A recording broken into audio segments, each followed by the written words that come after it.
Timmermans, ¿qué tal está usted? De lujo, porque viene Isaac. Buenos días, muy bien. Don Isaac Blasco, ¿qué tal está Buenos usted? días. Muy bien, muy bien. De viernes.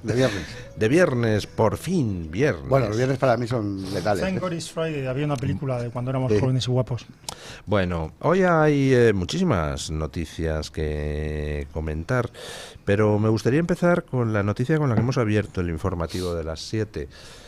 Ataque contra una sinagoga en Manchester. Un tío británico de origen sirio, nacionalizado en 2006, vistió con su coche contra la sinagoga, se bajó con un cuchillo, ha matado a 2 personas de las que allí había, ha dejado a 3 heridas graves y a otra herida.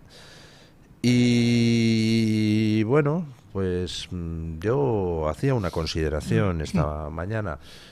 Para todos esos que pretenden disfrazar su antisemitismo, decir, no, yo no soy antisemita, soy antisionista.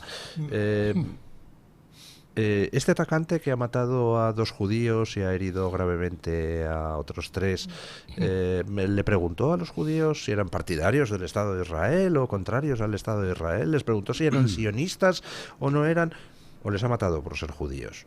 Y el odio que se está propagando en Occidente va contra los sionistas, o lo que se están atacando son comercios de judíos, librerías de judíos, sinagogas, centros de judíos. Ayer la gente se manifestaba, los salvajes estos pro-palestinos, para protestar por la flotilla delante de la embajada de Israel. ¿Se han preguntado cuántos israelíes están a favor o en contra del gobierno israelí? Es que, al final, ¿quién crea el caldo de cultivo para que hoy en día ser judío en Europa sea profesión de riesgo? ¿No? Yo aviso, por si alguien no lo sabe, que yo soy sionista. No soy judío, no tengo ninguna relación de parentesco ni de religión con los judíos y soy un convencido sionista. Me declaro en completo acuerdo con usted. Y dicho esto, uno no sabe por dónde empezar, pero efectivamente, en cuanto un grupo humano, a mí no me importa, lo digo así, a mí no me importa la izquierda radical, y en ella incluyo a Sánchez, el antisemitismo clásico, me importa el antisemitismo de esos que en los diarios de Klemperer o en otros lados eran la gente normal, los buenos, la gente más o menos socialdemócrata, conservadora, que se cree las mentiras sobre los judíos y que avala, digamos, esos movimientos pro-terroristas, pro-Hamás, pro-árabes de Palestina, etcétera, que es una forma de antisemitismo. Y se está promoviendo, se empieza por creer críticamente las mentiras de una guerra en la cual un grupo terrorista, que es el que la ha iniciado y la ha sostenido, que es Hamás, difunde poco más o menos que el ejército israelí, que los israelíes, que los judíos son una especie de gente que lo que se dedica es a poner caramelos a los niños, como contaban en el 36 de los curas y monjas, y cuando se acercan los niños, jugar al tiro al blanco con las cabezas de los niños y luego compiten a ver quién mata más niños, ¿no? Bueno, esto no solo no es así, sino que el ejército israelí es el más moral del mundo y creyéndose esta gente normal que nos rodea esas mentiras, pues enseguida les oyes diciendo, claro, es que el problema es que fueron muchos judíos a Palestina y claro, estos han creado el problema. Es una mentira histórica muy fácilmente desmontable, pero es igual. Es que están ocupando los territorios ocupados y se han rebelado. En Gaza sabe usted que no había ni un judío vivo o muerto desde el año 2005. Es que ocupan casas en Cisjordania, independientemente de lo que uno piense de la compra legítima de casas en Cisjordania por parte de judíos, que es muy, muy, muy minoritaria. No se sabe muy bien por qué de repente la izquierda progresista y la derecha conservadora ya son racistas, o sea, es decir, son racistas asimétricos, es decir, resulta que no puede haber judíos propietarios de casas en Cisjordania o en otros lados, pero hay 2 millones de árabes de pleno derecho en el Estado de Israel. 2 millones de árabes de pleno derecho que viven, trabajan, votan y hacen todo como el resto de los ciudadanos israelíes. Son ciudadanos israelíes. 2 millones de árabes que, por cierto, tienen todas las obligaciones de cualquier ciudadano israelí, salvo una, que es voluntaria, que es la de participar en el ejército. Porque hay motivos de conflicto, digamos, en la participación del ejército, digamos, por de quiénes se defienden, y entonces no es obligatorio para los árabes participar en el ejército, y muchos de ellos participan en el ejército de Israel, por supuesto. A pesar de que no tienen obligación. Claro, entonces todo esto es ignorado. Y entonces, ¿qué pasa? Que se crea un caldo de cultivo y se crea un antisemitismo brutal. Y entonces lo que ha ocurrido en Inglaterra es lógico. Y va a ocurrir, y lo vamos a ver en más sitios. Ya pasó en Estados Unidos. Sí, por Hubo supuesto. una pareja prácticamente ejecutada por estas mismas razones. A mí me preocupa mucho el caldo de cultivo, pero me preocupa sobre todo quién alimenta el caldo de cultivo. Yo quiero recordar, porque la memoria es corta y la memoria política a veces, yo creo que mucho más, que el Partido Socialista Obrero Español tiene una larga tradición antisemita. Hay que recordar que hubo un ministro de Exteriores llamado Moratinos, que era prácticamente un activista pro-palestino y que provocó muchísimos conflictos y muchísimos problemas diplomáticos entre nuestro país e Israel. Y Borrell... Ni le cuento. Borrell, yo creo que ha sido más equidistante, pero evidentemente también ha contribuido a ese caldo de cultivo que comentaba. Y arrumbraron, perdona, te apunto, arrinconaron y acabaron expulsando, de hecho, a un ministro también de Exteriores, un ministro de Justicia, que era judío y que era Mújica Herzog. Ah, sí, es verdad. Y que como pasa en el Partido Socialista, una vez cada 80 años hay una persona más o menos decente, como fue el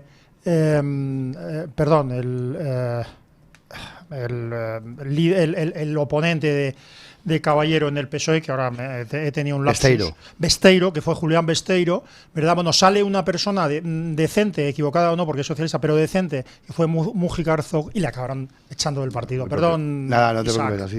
Y nada, entonces, decimos, estas proclamas, esta forma de agitar, tiene consecuencias. Lo estamos viendo. En Manchester lo acabamos de ver. Sí. Hay que recordar que Netanyahu lo advirtió en la Asamblea General de la ONU, cuando todos, como en una huelga estudiantil, se largaron de la Asamblea General para no escucharlo, pero lo dijo, y lo escuchamos todos. Dijo, reconocer el Estado palestino en estas condiciones no solo es avalar a Hamas. Bueno, en realidad no se marcharon todos, se marcharon 91 países, es decir, menos de la mitad. Bueno, menos de la mitad, pero se marcharon muchos.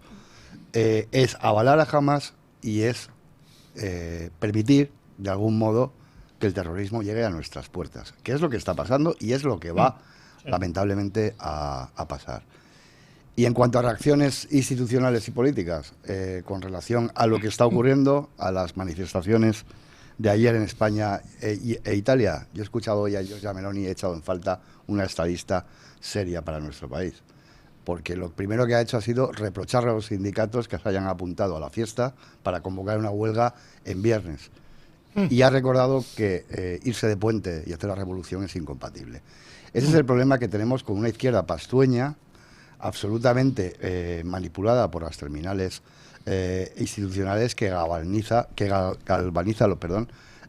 a una parte de la población que yo estoy convencido que ayer salió a la calle sin saber por qué se manifestaba, más allá de la aventura de la aventura náutica que nos tiene entretenidos toda la semana. ¿Han visto ustedes el vídeo de uno de los portavoces de la flota de asalto que ha tomado control de la flotilla de Gaza y que ha detenido a todos los activistas, y que muestra cómo en uno de los barcos, el de Ada Colau, lo único que había en la bodega eran cámaras, propaganda de Hamas y activistas, que no había ni un gramo de ayuda. Pero el problema es que yo puedo incluso, no digo apoyar, pero sí respetar que cada uno haga de su capa un sayo. Es decir, siempre y cuando no haya una responsabilidad política e institucional en tu rol.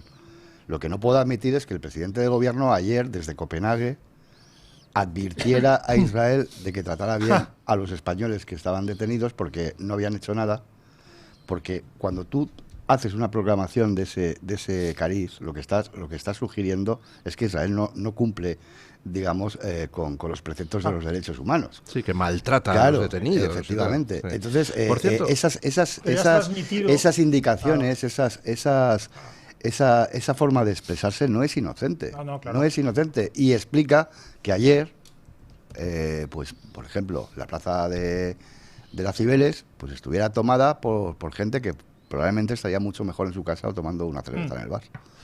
Claro, pero porque se ha transmitido intencionadamente a la población española, a la población normal, que los israelíes son lo que no son. O sea, el Estado de Israel es un Estado de derecho enormemente garantista y, por supuesto, cualquier detenido goza de todos los derechos. Sí, no es Qatar, o no es, claro, o no es Omán, o no es Emiratos Árabes. O no es el gobierno de Gaza, que es ejercido por un grupo terrorista, pero se ha transmitido a la población española también, en gran parte ignorante de esto, se ha transmitido cosas que no son. Entonces, cuando dices cualquier cosa a la población española sobre la realidad en Israel, por ejemplo, el dato que acabo de dar de los 2 millones, que cualquiera que conocemos mínimamente Israel lo conocemos, o cualquier otro dato, es que se sorprenden y además crees que estoy mintiendo. Una vez tuve una discusión con un grupo de amigos, lo que yo llamo de la derecha ilustrada, claro, indignados por lo que está haciendo Israel, etcétera, y entonces yo dije, mira, esto es un genocidio muy raro y no es así. Más al contrario, se está actuando con mucho cuidado, intentando no afectar en lo menos posible a la población civil, y según las cifras de Hamas, hay 1,5 muertos civil por cada miembro de Hamas eliminado, por cada terrorista eliminado, lo cual es una proporción muy baja. Y entonces en esa discusión yo dije, bueno, y además se está dando cuidado que se ha sacrificado, ya han muerto casi 900 soldados, ya más de 900 soldados israelíes en la tarea, y entonces me decían, bueno, eso dirá Israel, eso seguro que es mentira. Es decir, esto es una mentalidad que se ha trasladado, que es decir, resulta que lo que dice el grupo terrorista salvaje es verdad, se te lo crees acríticamente, y sin embargo lo que diga Israel no. Perdón, don Luis. No, que hablemos de la derecha ilustrada. Yo es que me he quedado hoy estupefacto. El gobierno de Melilla, ciudad autónoma donde gobierna el PP con mayoría absoluta, condena la masacre y la barbarie que está cometiendo Israel en Gaza y está negociando una declaración para condenar el, entre comillas, genocidio. ¿Con quién? Con Coalición por Melilla, que es el partido musulmán de Melilla y que además es el partido implicado en la trama masiva de compra de votos de las últimas elecciones a la ciudad autónoma. Es impresionante. Es impresionante y en fin, esto era lo de Burke, ¿no? Que es, si los buenos no hacen nada, los malos ganarán. Y los buenos, no quiero ser maniqueo, pero los que no son islamistas ni de izquierdas, no, los que no son parte de esa perversa coalición de la izquierda con el islamismo que denunció Oriana Fallaci y que denunció Michel Houellebecq y otros, los que no son así deberían empezar a reaccionar y darse cuenta de que hay que plantar cara a un problema muy grave que teníamos. Estaba usted hablando del atentado, del salvaje asesinato en Inglaterra.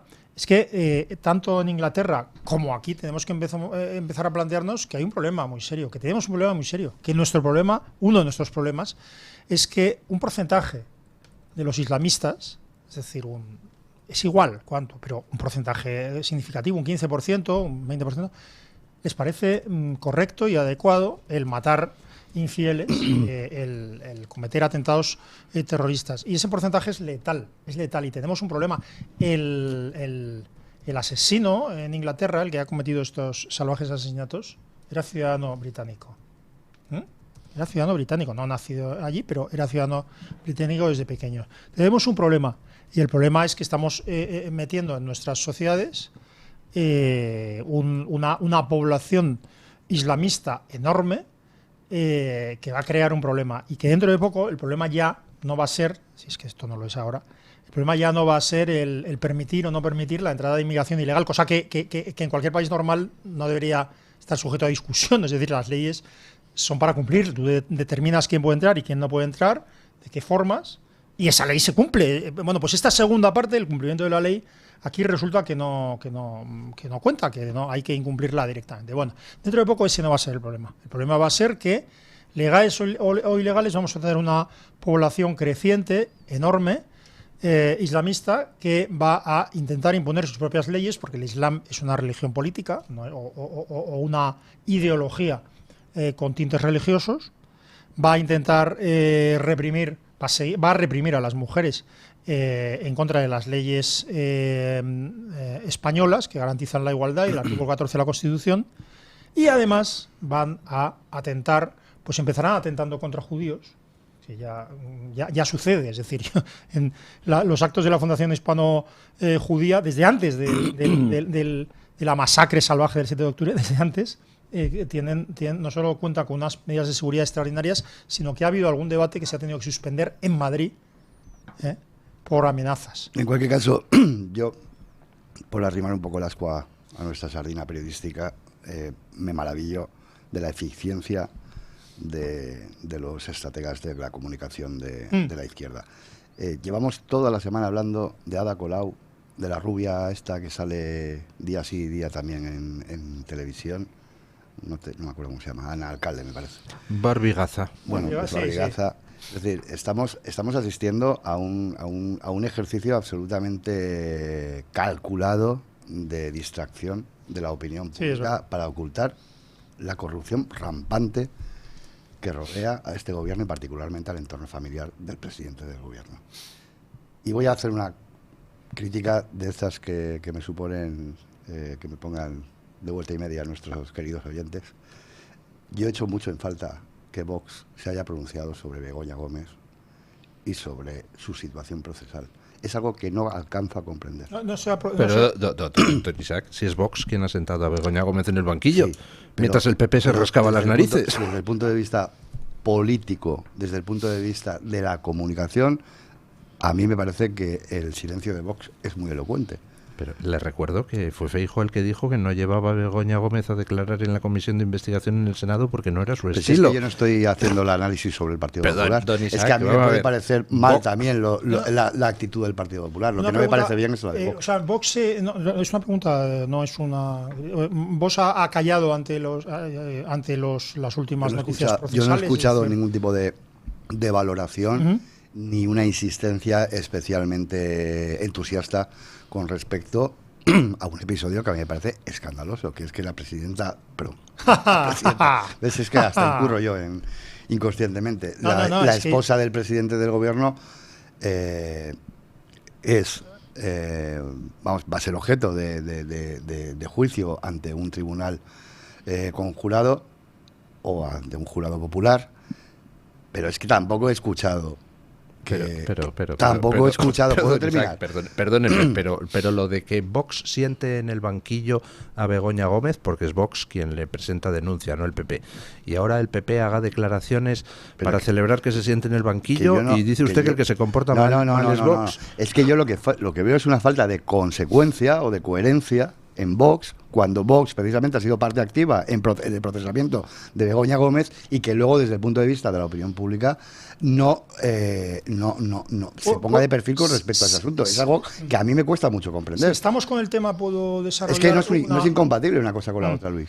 Bueno, ya sabe que usted, lo digo porque por su lapsus lingüe, yo he dicho, yo he sostenido en estos micrófonos que quien ganó las elecciones fue Begoña Gómez, es decir, porque su familia fue la que financió la campaña del candidato al PSOE, la que le proporcionó 2 casas donde vivió y una de veraneo en Mojácar o en Vera, nunca me acuerdo. En Mojácar, me parece que... Mojácar. Bueno, es que a mí me gusta mucho aquella zona. Pero no sé por qué, es que se puso muy de moda esa zona entre los prebostes socialistas, entonces por eso Zapatero compró una mansión allí y luego Pedro Sánchez algo más modesto. Bueno, dicho esto, yo creo que en este momento estamos en un momento muy peligroso y curiosamente muy peligroso precisamente porque se acerca la posibilidad de juicio de Begoña Gómez y de otros familiares directos del presidente del gobierno. Lo que ha dicho Peinado en su auto, que no he podido leer en este momento. Con que leas la frase del concurso necesario de Pedro Sánchez para los negocios de Begoña Gómez es suficiente. Sí. Me parece suficientemente... suficientemente claro, pero lo que quiero decir es que se van acercando, no tanto como nos gustaría, pero se van acercando los juicios o los posibles juicios de los presuntos delincuentes que han aprovechado su ser hermano, mujer, etcétera, del presidente del gobierno Pedro Sánchez. Y entonces hay un peligro muy grande, que es creer que la ética o la responsabilidad política de Pedro Sánchez consiste en la condena o no de estas personas. Y esto no es, de acuerdo, claro, no es así. Bien, no es así. Es decir, entonces de esto yo lo llevo diciendo, usted sé que también y otros desde hace tiempo, se debería decir todos los días en el Parlamento y en todos lados, usted tiene que dimitir, sea o no culpable su esposa, su hermano, etcétera, usted debe dimitir porque es una vergüenza que haya hecho tal cosa, que haya recibido dinero, que no, esto no es una sospecha, claro, que haya recibido dinero de un proyecto de una empresa como Air Europa en el mismo momento o inmediatamente después de que esta empresa haya recibido 480 millones de euros gracias a su marido Pedro Sánchez. Es decir, toda esta serie todo eso, aunque no fuera delictivo, sería inaceptable ética y moralmente. Claro, efectivamente. Entonces esto se va olvidando hasta tal punto que si hay un juicio, el primer juicio que haya, no sé cuál será, porque usted ha hablado de 1 año y medio para el juicio de Begoña, Dios mío. Bueno, no me extraña porque el otro día, en un tema, en fin, de una fundación en la que gestionó, un señalamiento, un señalamiento de civil, nos lo hicieron para el 2027, con lo cual, en fin. El primer juicio, el más importante, va a ser muy pronto. Es el del fiscal general del Estado. ¿Qué es el del fiscal? Bueno, bien, pero... Eso es en noviembre, ¿no? Sí, teóricamente pero sí. Ahí, aunque sea grave, aunque sea gravísimo, de alguna manera va a llegar un momento en que Pedro Sánchez, si hay una condena, bueno, digamos que no le salpica tan directamente, aunque todo el mundo sabe que si el fiscal general del Estado hace eso es o tolerado o por instrucción directa de Pedro Sánchez, eso es una verdad lógica. Sin embargo, no es tan evidente porque el fiscal general del Estado es libre de delinquir lo que considere adecuado y sufrir las consecuencias. Pero a lo que voy es que si hay una absolución, tanto de este juicio que tú dices, Isaac, como el de la mujer de Pedro Sánchez o el hermano, si hay una absolución, eso se va a convertir en un ataque salvaje, de una exigencia de responsabilidad salvaje a los denunciantes o a los que han criticado al... Desde el punto de vista estratégico, continúo. Yo tengo información que apunta a que Pedro Sánchez no solo da por descontada una condena de su esposa y probablemente de su hermano, sino que... ¿Lo da por descontado? Lo da por descontado, sino que ya cuenta con la idea de utilizarlo como fórmula de victimización o autovictimización para perpetuarse. De cara a unas generales. Con vistas, efectivamente, a unas elecciones generales. No tiene límite, claro, es homérico. Quiero decir, es que va un paso por delante. Puede ser. De la propia realidad. Es lo que llamo... Esa es un poco la hoja de ruta que se está trazando en la Moncloa. A eso me refiero, perdón, ya acabo así. Sí, por favor. A eso me refiero cuando hablo, más allá de la cuestión anecdótica de Vox, que era un poco provocación, lo admito. Sé que es usted un provocador.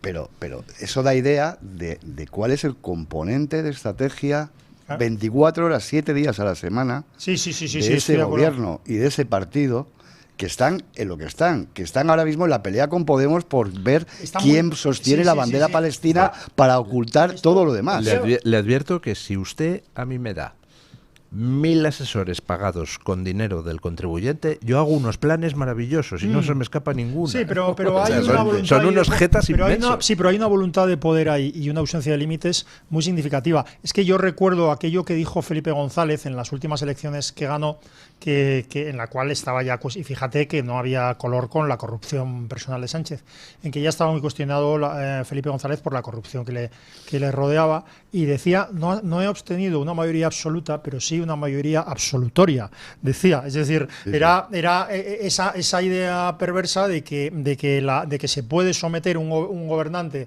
a una elección política y si sale... Sí, con carácter plebiscitario, digamos. Con carácter plebiscitario y eso le exime de su responsabilidad penal. Cuando al revés, cuando son las responsabilidades penales y la mera sospecha de responsabilidades penales la que deben evitar que el pueblo se tenga que pronunciar sobre la culpabilidad penal, la culpabilidad o no de la conducta de... Una cosa, hablando de todo el tema de Begoña Gómez y demás, hoy todos los medios, yo creo que sin excepciones, le dan muchísima relevancia a una noticia, que es que el juez Peinado considera que era imprescindible el vínculo entre Begoña Gómez y Pedro Sánchez para el delito del tráfico de influencias. Y entonces pues todos los medios dan mucha relevancia a esa noticia. Yo comentaba en las noticias de las 7:30 que a mí sinceramente me parece que esa noticia no dice nada, ¿no? O sea, por supuesto que el hecho de que fuera mujer de Pedro Sánchez era imprescindible para el tráfico de valor, es una obviedad absolutamente evidente, pero hay que ponerlo en un auto negro sobre blanco. Sí, pero ahí no dice que Pedro Sánchez estuviera al tanto, ni que lo conociera, ni que lo impulsara. Colaborador necesario. No. O sea, usted toma esa declaración de Peinado. Esta ampliación del auto que anoche termina de elaborar el juez Peinado, que debe tener o mucho tiempo libre o ser un amante del trabajo, lo que pretende apuntalar es el delito de tráfico de influencias. Sí. Entonces, el papel de Pedro Sánchez, según consigna él en el auto, y estoy aquí yo metiéndome a leguleyo cuando tengo a Sis enfrente, lo que viene a corroborar es que Begoña Gómez, todo su entramado, toda su presunta estructura urdida con medios y recursos públicos de todos los españoles, no hubiera podido alcanzar su nivel, digamos, de negocio si no fuera la mujer del presidente del gobierno. Pero eso no quiere decir que el presidente del gobierno estuviera al tanto o compartiera o fuera cómplice, ¿no? Ahí ya estamos dando un salto en el vacío. Yo lo sospecho que es así. A mí me parece lo suficientemente significativo como para darle, digamos, un nuevo cariz, por lo menos al aspecto penal de... Yo creo que se nos hacen los dedos huéspedes, y que creemos que Peinado va más allá de lo que dice. Yo no lo creo. Yo creo que es tan evidente, pero me parece también muy trascendental que aparezca ya consignado en un auto judicial. No lo he escrito yo en una crónica, lo ha hecho un juez en un auto. Es importante. Yo ya he dicho que no he leído todavía el auto. De hecho, le he pedido a ChatGPT ahora mismo, porque no tenía tiempo, que me trajera el auto del juez Peinado, y me ha empezado a hablar de coches y de cosas así.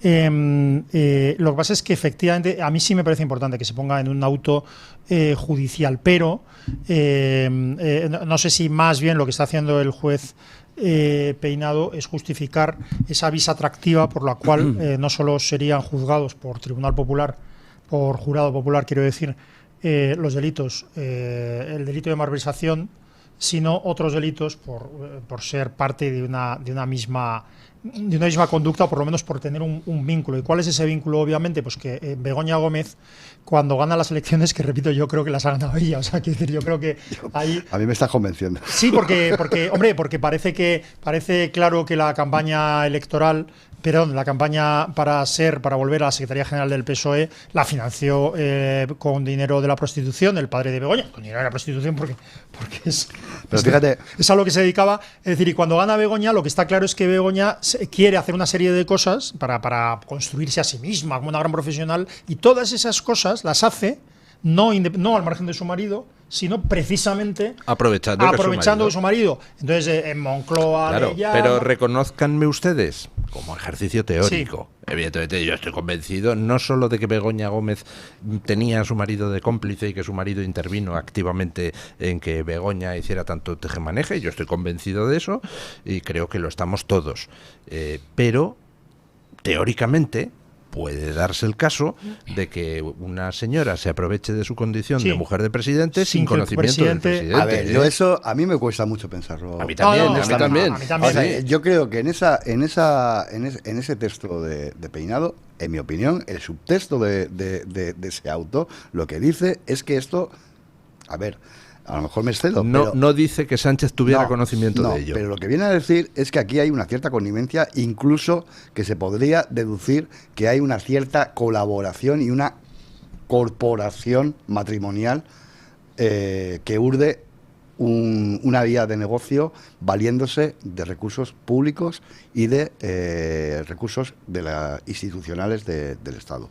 Y de ahí a mí no me sacan. Yo creo que no es nada inocente, por muy obvia que parezca la aseveración de Peinado. Yo también pienso que no es inocente en el buen sentido, quiero decir, también es intencional. Y ojo, última hora, si me permites, Luis. El Gobierno propone blindar el derecho al aborto en la Constitución. la nueva cortina de humo Otra que se vez, acaba claro. que se acaba de producir ahora mismo mediante un comunicado aprovechando la que metedura el de pata del ayuntamiento- alcalde de Madrid. Bueno, metedura de pata. Aprovechando que Sí, lo digo, aludo directamente al alcalde de Madrid, al cual le tengo un gran aprecio, por otra parte, porque además el gobierno en ese comunicado incluye que quiere prohibir que las mujeres reciban información claro, porque falsa o sin evidencia científica, que es agarrarse precisamente a bueno, pues o sea, a la justificación que Almeida puso para apoyar la iniciativa de el Vox. consentimiento informado sobre cualquier Sí, operación. Como si los médicos no le dijeran a las mujeres cuáles son los riesgos, cuáles son las consecuencias de abortar. A mí lo que me parece es que Bueno, el Partido Popular, una vez más, lamentablemente, ha dado cuartos al pregonero para que el gobierno urda una nueva cortina de humo que va a suceder a la flotilla famosa para que no hablemos de lo que tenemos que hablar, que es de la corrupción del gobierno. Bueno, no vamos a abrir ahora el debate del tema del aborto. No. Evidentemente el gobierno pues intentará aprovechar Pero cualquier bueno, cortina de humo. que el gobierno se agarra al aborto como se podía haber agarrado al fútbol femenino. Pero Sí. de ahí Pausa la publicitaria, respuesta. y seguimos. Bueno, son las 9:06, 8:06 en las Islas Canarias. Se incorpora a nuestra mesa de tertulia doña Elena Ramallo. ¿Qué tal está usted? Buenos días, muchas gracias. Acérquese el micrófono a usted, más que usted al micrófono. Vale, así. Más, no sea tímida. ¡Ay, perfecto! Así, la escuchamos alto y claro. Doña Elena Ramallo, a quien ustedes conocerán posiblemente porque, bueno, lleva mucho tiempo de activismo, pues tratando de denunciar el cómo en España estamos yendo hacia un proceso de islamización que, entre otras cosas, tiene su reflejo en determinados símbolos. Por ejemplo, el uso del velo, ¿no? Es un debate pues complejo donde se junta el derecho de cada uno a vestir como quiera, la presión social en determinados barrios contra las mujeres que no llevan velo. Bueno, pues doña Elena Ramallo ha estado bregándose en esa lucha durante mucho tiempo y la verdad es que miramos a nuestro alrededor y lo que vemos es que efectivamente pues hay un proceso creciente de islamización y de visibilización del Islam en el espacio público que al final está llevando a Europa por unos derroteros que a algunos nos parecen muy siniestros. Bueno, yo creo que es algo muy evidente lo que está ocurriendo, ¿no? El proceso de islamización de España y de Europa es algo que apreciamos en nuestros barrios y que apreciamos sobre todo en la política que se está desarrollando. Vemos como, por un lado, pues se renuncia y se rechazan nuestras raíces humanistas cristianas, que venimos de la filosofía griega, del derecho romano y de que nuestra esencia es la que es y gracias a esa hemos construido las democracias en las que vivimos, ¿no? Y parece que todo eso y todos los derechos que hemos adquirido, el estado de bienestar, pues de repente pues lo entregamos en manos de quien quiere destruirnos. Entonces, el planteamiento de que esto es un tema religioso, no, esto no es un tema religioso, esto es un tema de defender nuestra civilización y de defender nuestra cultura y nuestra sociedad, que nos la están quitando, pero ya no los islamistas, sino los políticos que nos están vendiendo. Y esto lo hay que decir con claridad. Nos están vendiendo desde Europa, nos están vendiendo desde España y no hay nadie que ponga freno. Entonces, pues de alguna manera, mi humilde contribución como ciudadana y como persona que siempre ha defendido los derechos humanos en este país, que dicen algunos que es muy feminista y que en realidad son unos hipócritas, pues estoy intentando que los derechos que hemos adquirido las mujeres y los ciudadanos en general pues no nos los quiten.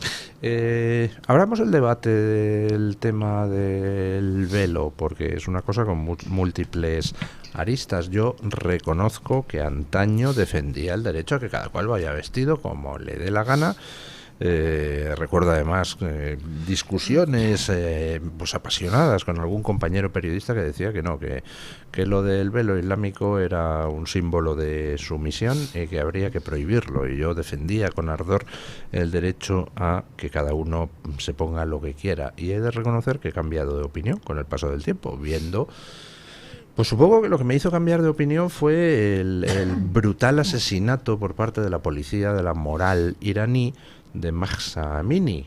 Porque claro, en el momento en que hay mujeres muriendo por no querer llevar velo, en el momento en que hay mujeres a las que se las apaliza hasta la muerte porque llevan el velo mal puesto, pues dices, oye, aunque solo sea por respeto por las mujeres que luchan por no llevar velo, pues deberíamos emprender una campaña, no sé si de prohibición, pero cuando menos de disuasión de llevar el velo, porque es que si no, la presión social en determinados barrios y por parte de ciertos colectivos musulmanes hace que mujeres que no quieren llevar velo se vean obligadas a llevarlo, ¿no?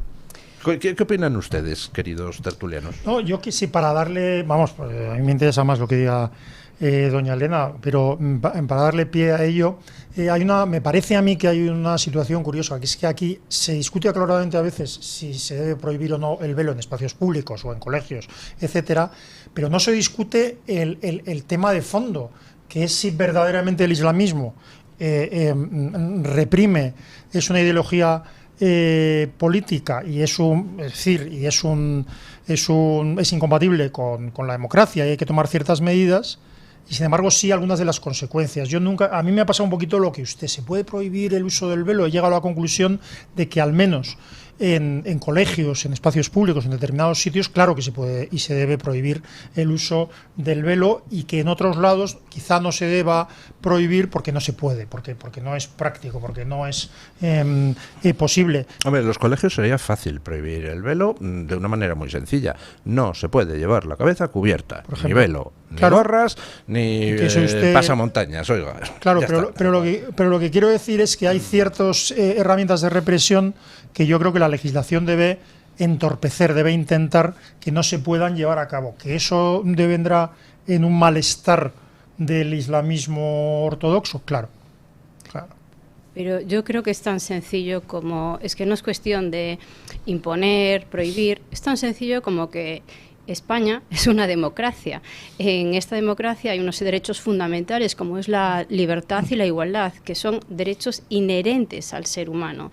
Los que vienen a España saben a dónde vienen. Esto es una democracia a la que vienen, que tiene pues muchos beneficios, pero evidentemente tiene unos derechos y unas normas que hay que cumplir. Lo que no puede ser es que las personas que vienen a España, que son musulmanes, que saben a dónde vienen y vienen por los beneficios que van a obtener, porque si no se pueden quedar en sus países, que intenten que nosotros nos adaptemos a ellos. Es que es un sinsentido.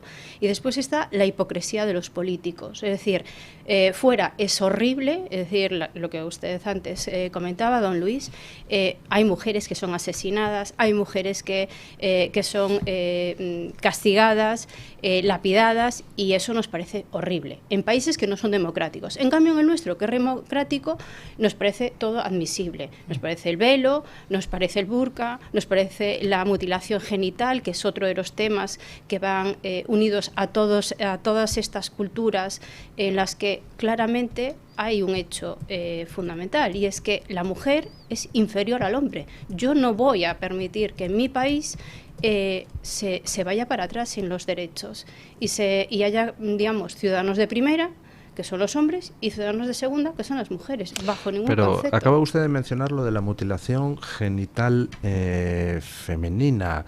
Infantil, sobre todo, que infantil, es tortura. Pero que no es solo España, es que en todo Occidente.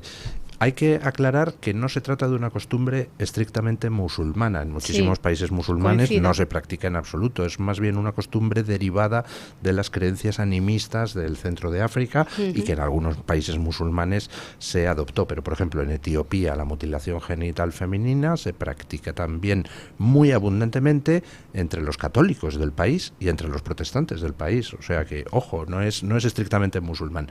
Pero, por ejemplo, Yemen, que es un país donde se sigue practicando la mutilación genital femenina, fue nombrado en 2019 vicepresidente del Consejo Ejecutivo del organismo de la ONU encargado de acabar con la desigualdad de género. O sea, vaya ojo, ¿eh?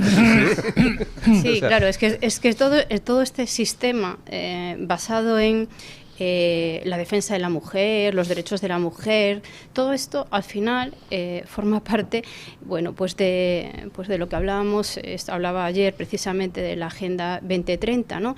Toda esta venta de una política de un mundo maravilloso, muy Disney, pero que al final en realidad es todo una hipocresía.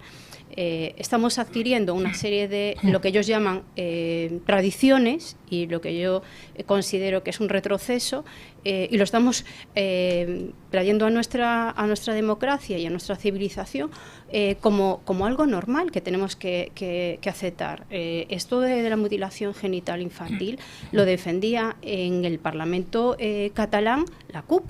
Y claro, digo yo, pero ¿cómo podemos tener un partido al que ahí no se ponga un cordón absolutamente sanitario, que están defendiendo la mutilación y la tortura infantil? Entonces, todo esto es que vemos sobre todo que viene de la izquierda y del nacionalismo, que son los que siempre parece que los derechos de las mujeres son suyos, y no, los derechos de las mujeres son de las mujeres.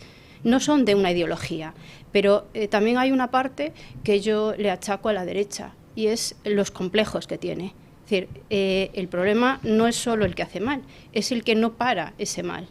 Y después toda esta hipocresía. Veíamos estos días que Isabel Ayuso decía que la islamización de Europa es uno de los grandes problemas que vamos a tener. Y cuando yo intenté defender en la Asamblea de Madrid que se prohibiese a los menores ir a clase tapadas, con velo, porque además, ¿cuál es el motivo de ese velo? Que las mujeres somos impuras. Las mujeres no nacemos impuras, no nacemos con nos tenemos que tapar porque somos impuras y provocamos a los hombres. No, las mujeres somos libres, iguales, y eso es lo que yo quiero en mi país. Y es poco más que, bueno, me dijeron que me iban a denunciar por delito de odio, que es otro delito muy justificado en este gobierno para callar y censurar a las personas que levantamos la voz. Por eso yo creo que es bueno, y yo lo digo cada vez más, es bueno y es necesario provocar.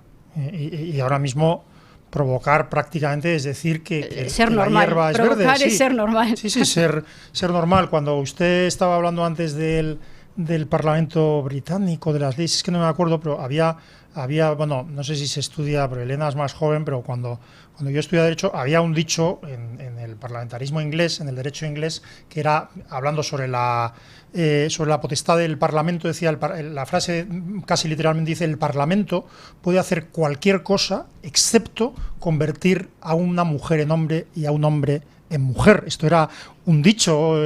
Sí, pues vemos que eso también lo hemos superado. Claro, ahora no solo eso, sino que el Parlamento, es decir, consigue hacer una ley que derogue la biología, que derogue la ley de la gravedad si hace falta, y que prohíba, por ejemplo, llamar hombre a un hombre o mujer a un hombre. Sí, que alguien vaya a un registro y diga, claro, que quiere ser un paraguas, claro, y se le registre como tal. Esa es el sinsentido absoluto que, claro, se ha transmitido a las leyes y a la normativa. Que es la perversión de la democracia, que es pensar que cualquier cosa se puede decidir por mayoría. Pues no. Usted no puede decidir por mayoría si yo tengo derecho a conservar mis 5 dedos o si es mejor que me corte usted uno para igualarme con... Es decir, no. En la democracia se puede convertir en la peor de las tiranías si no existen unos límites, y esos límites precisamente están ahí. La libertad de expresión es fundamental y hay que provocar. Yo creo que tú eres, una provocadora. Es decir, porque es que vas, claro... Bueno, ha sido lo mejor que me han llamado últimamente. También tengo que decirlo. Bueno, te estoy tuteando. Es que aquí somos muy elegantes y tal. Sí, ya veo. Bueno, caballeros españoles. Sí. Caballeros Usted españoles de los que no hay. No ha opinado sobre el asunto del velo. Quería preguntar específicamente por el fenómeno inmigratorio en Cataluña, por el crecimiento exponencial de opciones políticas que tienen en la inmigración, pues su acicate, por ejemplo, Alianza Catalana, y si de algún modo el independentismo catalán es responsable de esta situación demoscópica o política en Cataluña, de la irrupción de estas opciones, por el hecho de que en su momento vetaron la inmigración de origen hispanoamericano y optaron por la inmigración de procedencia islámica. Mire, a mí de tú, por favor. De tú, vale. Uno de los problemas que yo creo que nos afectan a todos los ciudadanos es el bajo nivel al que han llegado nuestros políticos. Es decir, yo siempre bromeo, yo soy profesora y siempre bromeo que con los que yo suspendo acaban siendo ministros, ¿no? Y eso es un reflejo, esa broma es un reflejo de lo que vemos, ¿no?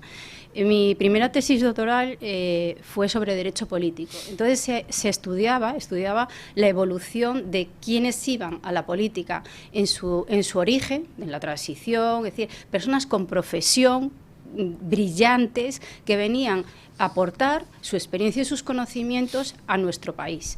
En la actualidad, ¿quién va a la política? Los peores, los que no tienen oficio, no tienen beneficio y los que no tienen nada que perder y están dispuestos a hacer cualquier cosa.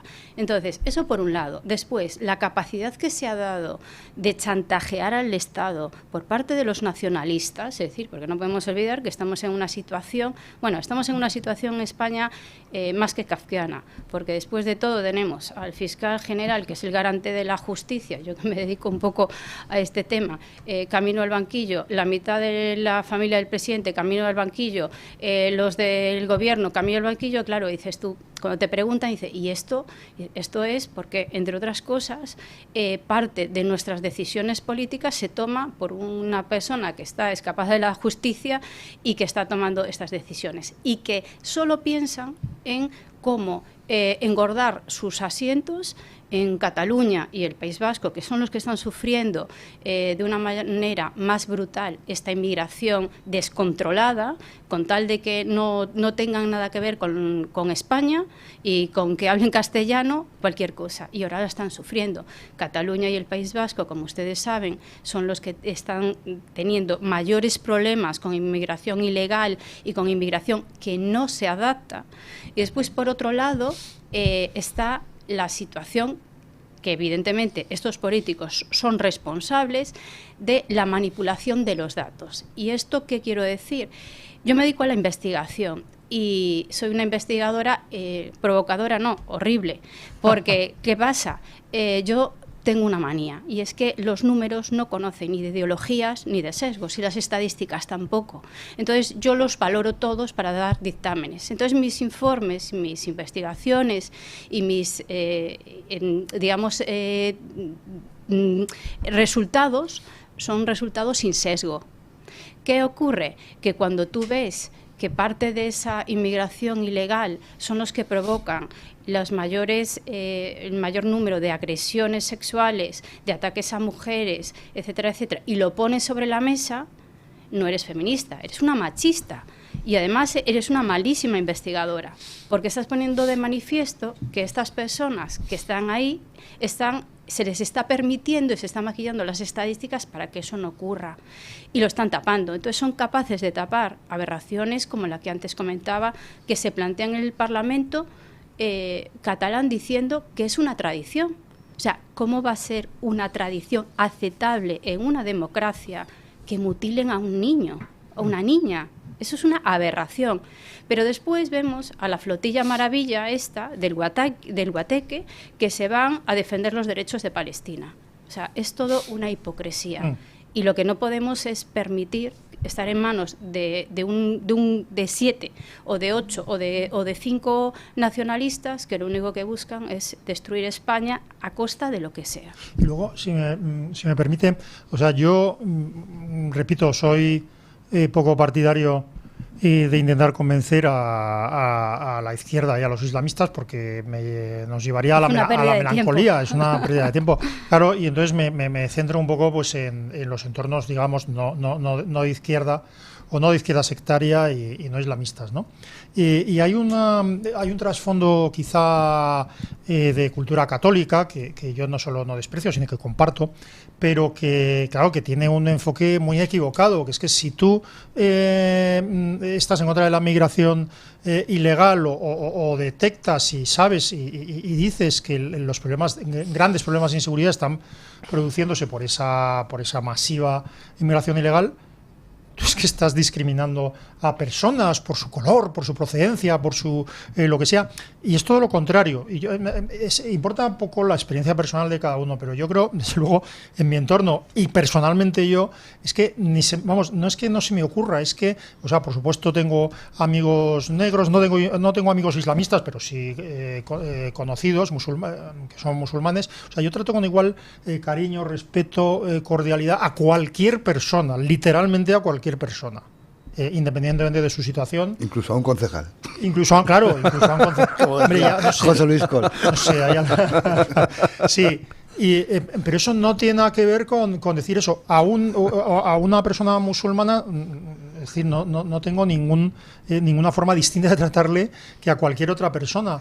Pero eso no me impide decir que el Islam es una religión política que lleva a mezclar política con religión y a condicionar la política en un sentido perverso, que es el de la imposición de determinadas normas de discriminación, etcétera, etcétera, etcétera. Quiero decir, es perfectamente compatible. Y no solo eso, sino que yo hay algo que he dicho 1000 veces. Por supuesto, mis razones para hacer cumplir la ley en materia de inmigración y de otras son razones de interés nacional, pero también son razones de interés humano de los propios inmigrantes ilegales. Lo que está haciendo España y otros países es lanzar al fondo del mar a miles de personas, provocar la muerte y la explotación de miles de personas que ven que es posible, pagando una cantidad brutal de dinero, llegar a la tierra prometida, porque los traficantes de personas, que son Open Arms o el ejército español, les recogerá,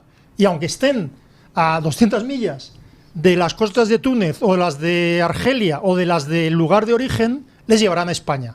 Esto lo que hace es provocar cada vez más cayucos sin gasolina para llegar más allá de 250 millas. Es decir, eso es una perspectiva que yo creo que debe de difundirse mucho en eso que yo llamo la derecha catolicona, que a lo mejor es un poco despectivo, pero que a lo mejor yo soy parte de ello. Quiere decir que es que dicen, no, es que hay que amar al prójimo y al inmigrante. Sí, claro que hay que amar al prójimo y al inmigrante. Lo que no hay que hacer es lanzarle al mar. Yo creo que lo que hay que hacer es demostrar que se ama al prójimo o al inmigrante. Por ejemplo, las ONGs católicas deberían renunciar a las decenas y cientos de millones de euros en subvenciones que están recibiendo del gobierno y demostrar que efectivamente lo suyo es caridad cristiana y no negocio, ¿no? Digo, por disipar las sospechas que algunos tenemos de que organizaciones como ACCEM se dedican a forrarse con el tráfico de inmigrantes, facturando más de 200 millones de euros al año, que se dice pronto. Sí, es que, vamos a ver, primero, los números y las cifras no son racistas, son números, simplemente.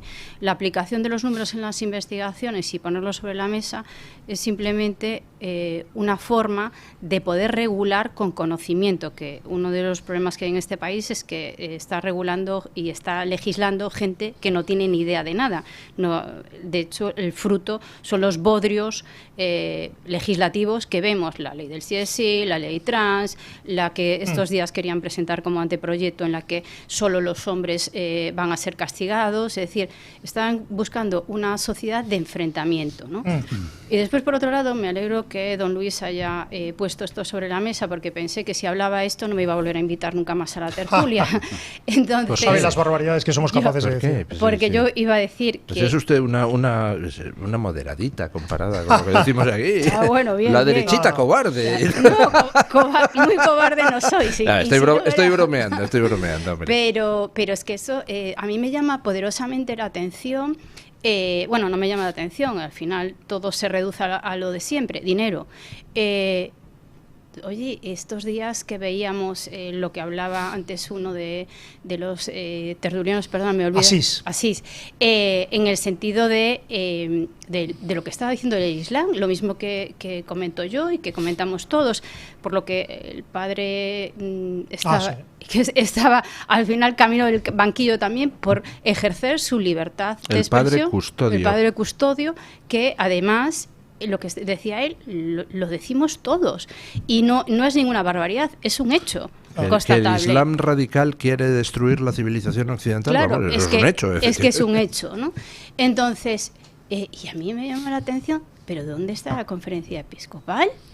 Es que vamos a ver que no dicen nada, que es que las veces que han salido a defender la posición de los musulmanes o del Islam o de cuando ellos han protestado, y los cristianos que están matando en el mundo y lo que está pasando en España y todo, y callados.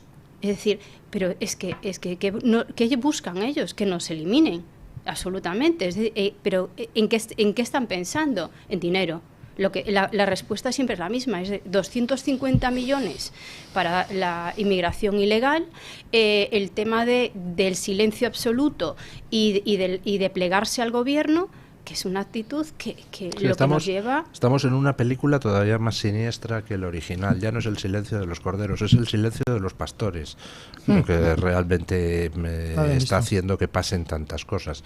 Y eso, pues, me perdone la conferencia episcopal, yo soy un agnóstico, defensor de la Iglesia Católica, defensor de la tradición cristiana, defensor de nuestra historia, defensor del papel de la Iglesia en nuestra historia, y yo veo lo que hace ahora la conferencia episcopal. Y lo siento, pero vamos, no reconozco a la Iglesia Católica en la que me eduqué. Yo fui a un colegio religioso y además enormemente contento de haber ido a un colegio religioso. Pero bueno, estamos derivando un poquito y tenemos que hacer una pausa publicitaria. Bueno, hablamos un poquito de la noticia que hemos conocido hoy. Ya saben ustedes que un MENA del centro de Menas de Hortaleza violó a una niña delante del centro de Hortaleza. Posteriormente fuimos sabiendo que este MENA había pasado por Francia, por Alemania, por Suiza, lo habían echado de todos sitios, había llegado al País Vasco. En el País Vasco había protagonizado varios delitos, varias detenciones, alguna agresión sexual, a pesar de lo cual no solo seguía en libertad, sino que nos lo mandaron del País Vasco a Madrid para entrar en un centro de Menas, el de Hortaleza. Y ahora sabemos que el supuesto MENA pues tiene 23 añitos, el chavalote. ¿Quién demonios ha permitido que esto pase? Que alguien que no era un MENA, que tenía antecedentes por delitos, por detenciones, entre ellas por agresión sexual, estuviera en un centro de Menas, entrando y saliendo hasta cometer una violación de una menor. No sé, es que me parece absolutamente demencial, ¿no? Hay una respuesta que podría ser muy cómoda y muy obvia, que es el sistema, ¿no? Esto lo ha permitido el sistema. Y en parte es una respuesta cierta, pero solo en parte. Es que sabemos que estamos ante un fraude inmenso y ante un problema inmenso. Entonces, lo urgente... es que quería decir esta frase hoy de Mafalda y me lo ha cortado 3 veces, así que lo digo ahora. Lo urgente no deja tiempo para lo importante, ¿no? Como suele pasar. Pero el cuidar, el no dejar en la calle a niños no puede evitar una cosa muchísimo más importante, que es el planteamiento de fondo, que es que si aquí nos llegan, y además de la forma en que nos llegan, a una serie de menores, en primer lugar tendrán que ser menores, y en segundo lugar habrá que urgentemente, precisamente por ser menores, urgentemente tomar las medidas extraordinarias más importantes para devolverlos a sus padres. Claro. Es lo fundamental. Esto se podrá hacer en una mayoría de los casos o en muchos no se podrá hacer, pero es un planteamiento fundamental. Yo creo que esto fue el origen uno de los orígenes del último conflicto político, del penúltimo que hubo entre Vox y el Partido Popular. Decir, oiga, yo no me voy a dedicar a repartir menores por toda España como si fueran cromos, si usted no me dice que su planteamiento básico con estos menores es devolverlos a sus lugares de origen e impedir que se trafique con estos menores y se convierta en eso en punto primero. Y punto segundo, no sé si por el desbordamiento, por el sistema o por unas cuestiones ideológicas se está produciendo una cosa terrible, que es que se está produciendo se está incrementando la inseguridad y los delitos de una serie de personas que encima les llamamos menas. Sí, pero es que yo creo que el problema no es ese. El problema es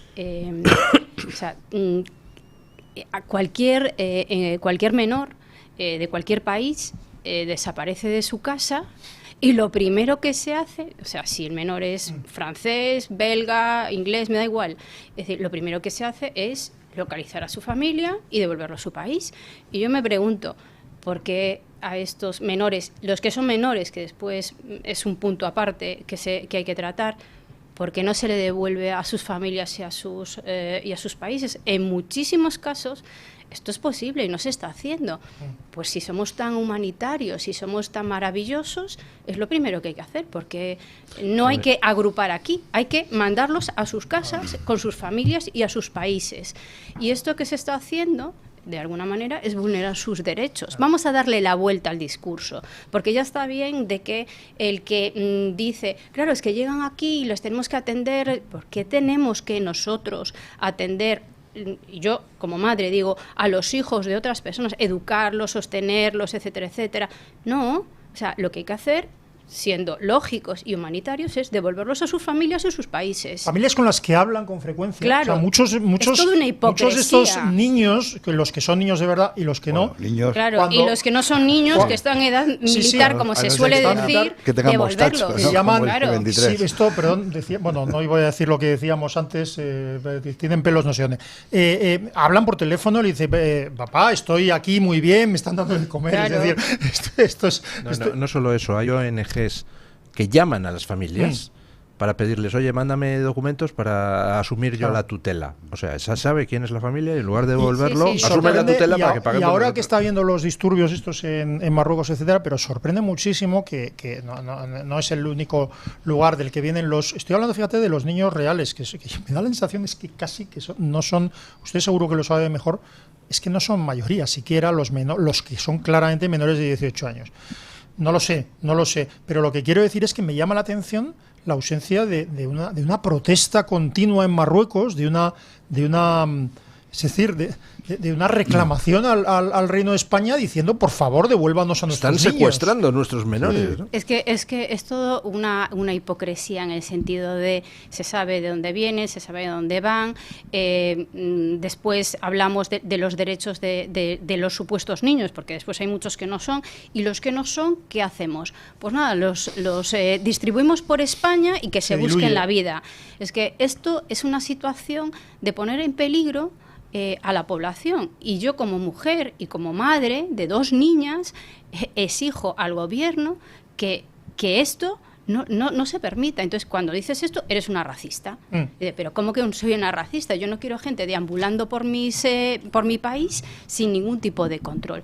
Y los niños con sus familias, a sus países, porque esto se sabe. Pero es que al final España, que ha perdido toda su soberanía, la ha entregado por parte, digamos, ascendentemente a Europa, y descendentemente, y me voy a permitir una frase no muy ortodoxa, bajando los pantalones ante Marruecos y el resto de África. Es decir, no entreguemos dinero a los países que sabemos que de manera corrupta lo van a entregar a las mafias y se lo van a quedar, y no van a invertir para que estos niños y estos adultos se vayan. Y después, por otro lado, cuando te dice la izquierda, es que son refugiados, es que vienen de conflictos, pero ¿qué conflicto hay en Marruecos? ¿Pero qué conflicto hay en todos estos países?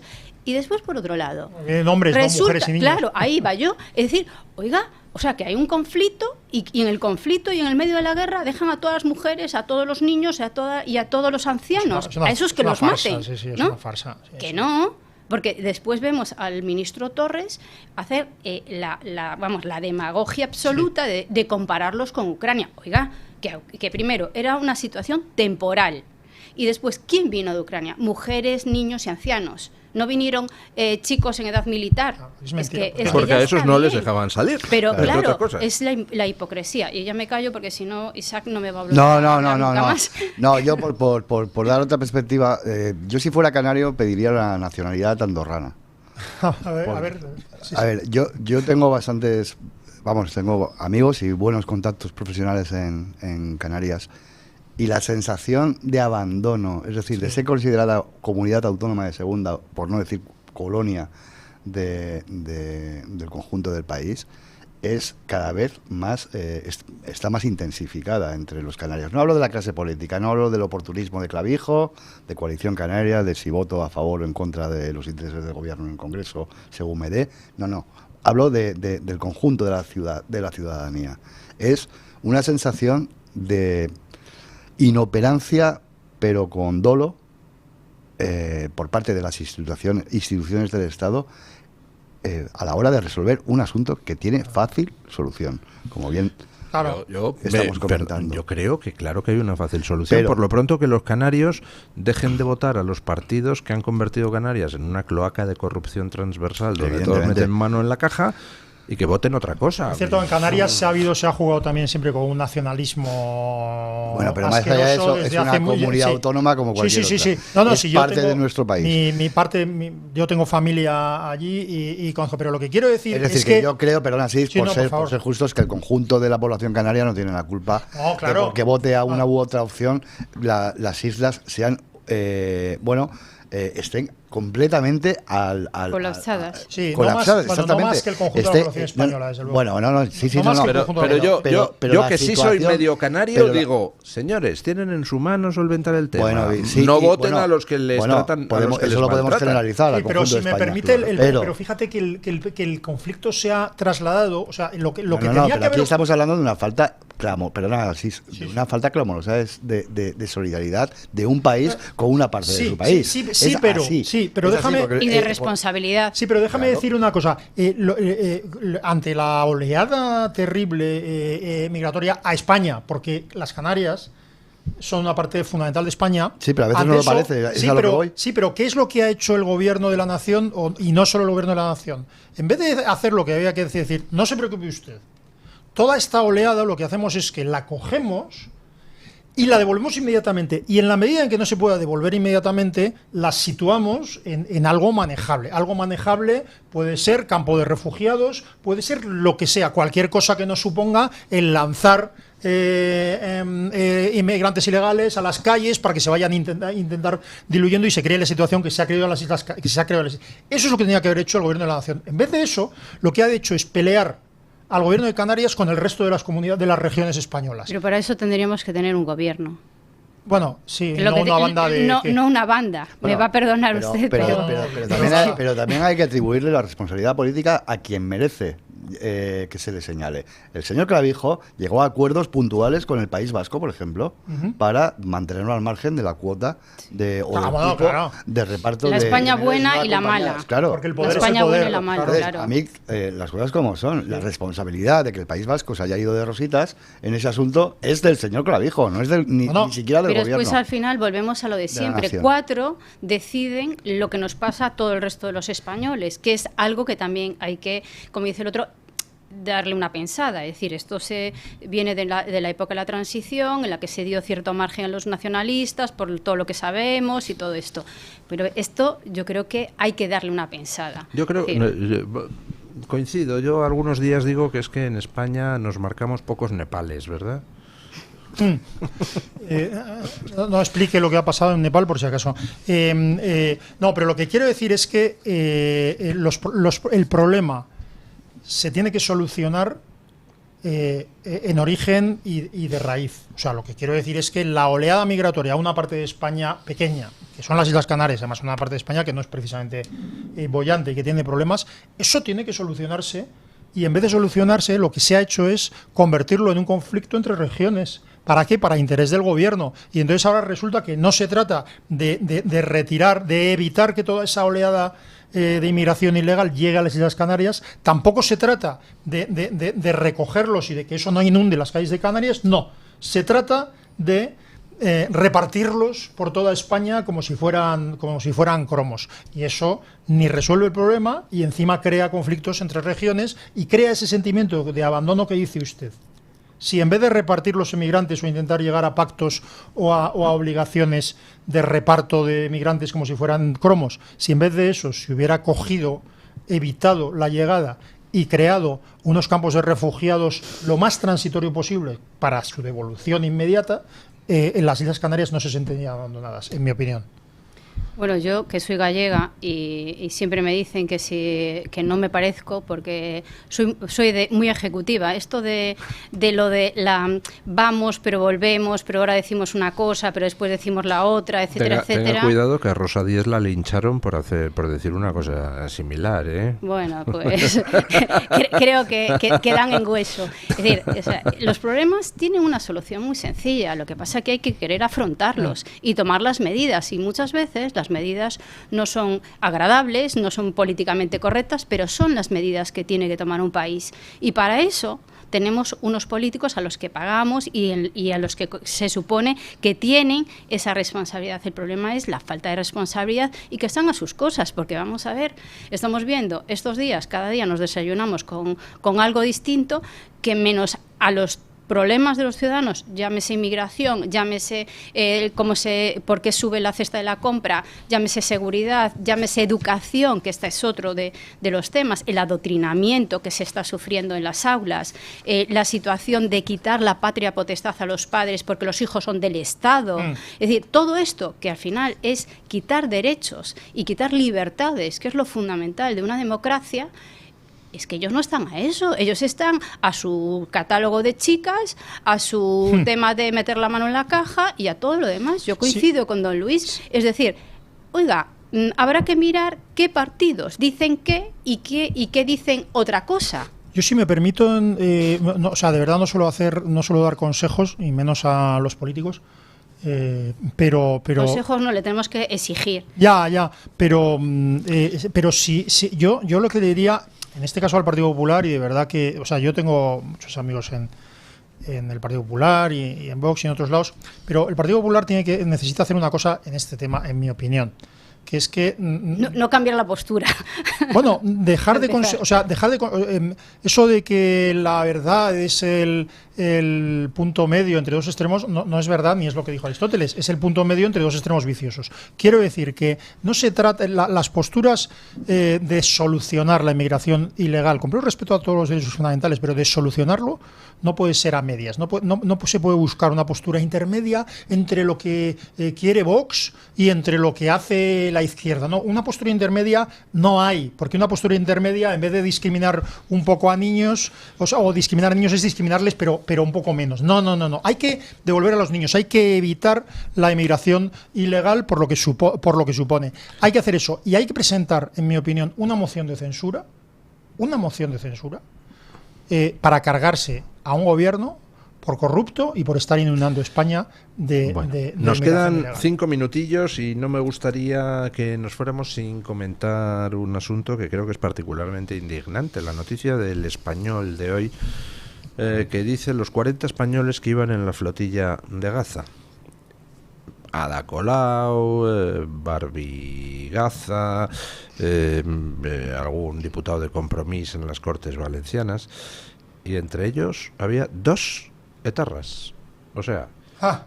que Sánchez ha enviado un buque de la Armada Española a escoltar barcos que entre sus tripulantes tenían 2 etarras. O sea, militares españoles escoltando a miembros de esa banda terrorista que a tantos militares españoles mató. El nivel de humillación al que Sánchez se llama miseria moral. Para mí se llama miseria moral. Sí. Es decir, se llama no tener ningún tipo de dique ético a la hora de gestionar un país. Es que yo creo que eso se ha demostrado, que no hay ningún tipo de dique, ni de moral, ni de ética, ni de nada, porque lo vemos en las actuaciones día a día, es decir, ni se sonrojan, es decir, esto es su finca y hacen y deshacen lo que quieren. Y después, respecto al buque de la Armada, es decir, vamos a ver, ¿por qué una misión privada o una excursión privada, mejor es la definición? Tenemos los españoles que sufragar la seguridad. Oiga, ¿ustedes quieren ir ahí? Bien, pues vayan, pero asuman las consecuencias. ¿Por qué de nuestros impuestos tiene que salir eso? ¿Por qué nuestros militares tienen que ir a digamos, proteger a quien quiere destruir nuestro país? Bien sean los etarras, que ya es el grado máximo. O sea, pero vamos a ver, ¿pero quién es Ada Colau? ¿Quiénes son toda esta gente? Esta gente no es gente que quiere que nuestro país vaya bien, va a hacer el tonto, no Además, otra Elena, cosa. yo estoy convencido, perdona, de que el dinero público no solo se ha utilizado en la fragata, sino que yo estoy convencido de que esa flotilla de miserables pijo-progres, gran parte del dinero de esa flotilla ha salido de nuestros impuestos también. Claro, incluso los gin tonic. Incluso los gin tonic.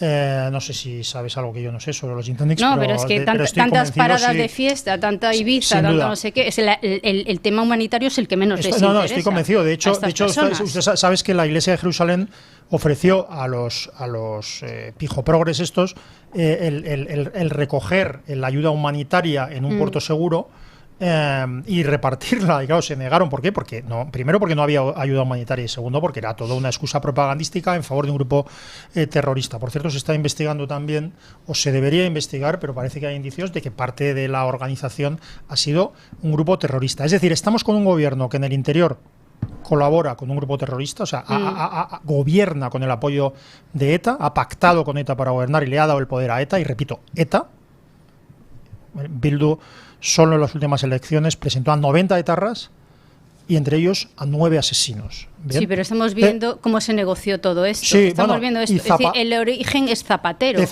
Esto es el origen de todos los males. Además, Isaac dice bien que lo que estábamos hablando ahora era miseria moral, pero lo de Zapatero no es miseria moral, es delito avisar a unos asesinos, a unos terroristas, de que Francia está preparando un golpe contra ellos, es poner en alerta a sus propios asesinos en Francia y evitar probablemente detenciones y, por lo tanto, promover el delito y probablemente los asesinatos. Pero lo que quiero decir es que el gobierno dentro gobierna con el apoyo de terroristas y de golpistas. Y fuera, ¿con quién se alía? Con el peor, con el más salvaje grupo terrorista patrocinado por Irán, que es Hamas y que es Hezbollah. Y someter a nuestra armada, a nuestros militares, además, a esta humillación. A esta humillación. Esto, y desde aquí quiero aprovechar para decirle que los ciudadanos de a pie estamos absolutamente apoyando a las Fuerzas Armadas y estamos abochornados de que tengan que asumir esta misión. Para luego, cuando el barco arriba, la flotilla arriba a la zona de exclusión, el ministro de Asuntos Exteriores apresurándose a decir, váyanse de ahí que es muy peligroso. Vamos a ver, entonces, ¿para qué mandas un barco de la Armada a escoltar a una misión que tiene como fin teórico alcanzar las costas de la Franja de Gaza? Y además, cuando sabes que no lo va, además todo el mundo, todo propaganda, claro, de lo más barata. Estos miserables, pero con recursos públicos de todos. Estos miserables mintiendo. El Partido Popular de Melilla, que si no es desautorizado por el Partido Popular Nacional, de verdad, el Partido Popular de Melilla diciendo que hay que parar la barbaridad de Isabel en Gaza. Y mientras, una serie de gente peleando seriamente por la paz. Y los que hablan de genocidio son los que quieren que ese supuesto genocidio, que es mentira, que ese supuesto genocidio siga. Porque los progres españoles, lo que están... O sea, Pedro Sánchez tiene otros condicionantes. Porque es presidente del gobierno y porque tiene una serie de presiones que está empezando a tener de la OTAN y de la Unión Europea. Pero los progres españoles están intentando que la guerra siga y que mueran cuantas más personas, mejor. Si pueden ser israelitas, pero también si pueden ser palestinos y mejor niños, que se vende mejor. Eso es lo que están intentando. Y hay que decir las cosas así, para que veas que no eres la única que dice cosas... es decir, que tú y yo ya no volvemos a esta tertulia, ¿no? No lo sé, habrá que probarlo. Despedidos los dos. Bueno, momento de darle la palabra a los oyentes que tienen como portavoz pues a la jefa de este programa, doña Carmen Carbonell. La jefa que menos manda, también hay que decirlo.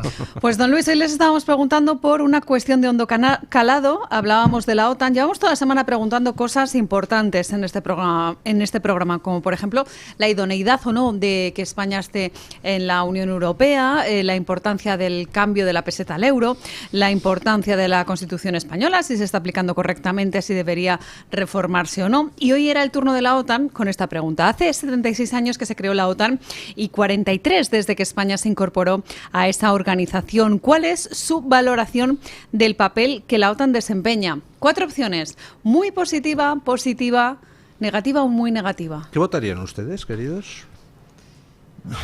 Vamos a cambiar el turno. Don Isaac Blasco.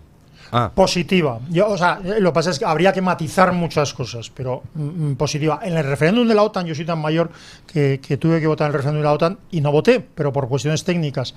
Claro, yo quería... Pues yo voté no, Porque yo me negaba a que nos incorporáramos a la OTAN, pero sin integrarnos en la estructura militar. Sin integrarnos en la estructura militar, eliminando las bases americanas, bueno, reduciendo las bases americanas, una serie de cuestiones. Yo quería la integración plena, y cuando la campaña de los misiles Pershing, puse un cartel en la Facultad de Derecho de la Complutense que rezaba, don Isaac, atento: cuantos más misiles mejor, y en España, por favor. Grandes rimas, sí, también, desde luego. Enhorabuena por esas rimas. Claro, y años después se descubrió que la campaña en contra de los misiles Pershing, y con todas las manifestaciones del despliegue de los misiles Pershing, había sido financiada por la Unión Soviética. Y luego os ibais a Húmer a beber cerveza. No, yo tenía que estudiar. No era como los de periodismo que estabais ahí en el búnker, en ese búnker. Luego nos íbamos a ver conciertos de Aviador Dro, donde cantaban la canción aquella de Nuclear, sí, por o supuesto. O al campo de rugby que los mejores conciertos en Caminos, con secretos y con... Bueno, ¿usted qué votaría? Muy positiva, porque si no estaríamos aquí diciendo es pasiva, fíjate lo que te digo. ¿Y usted qué votaría? Yo creo que sí, que ha sido positiva. Lo que pasa que en los últimos años también es cierto que tanto pues la OTAN como el papel de Europa, como todos estos grandes organismos donde se supone que nos hemos integrado, pues han perdido sobre todo su misión, su función y su esencia inicial, y eso ha sido un problema, porque se han llenado de burócratas que buscan algo totalmente diferente al fin por el que se ha creado.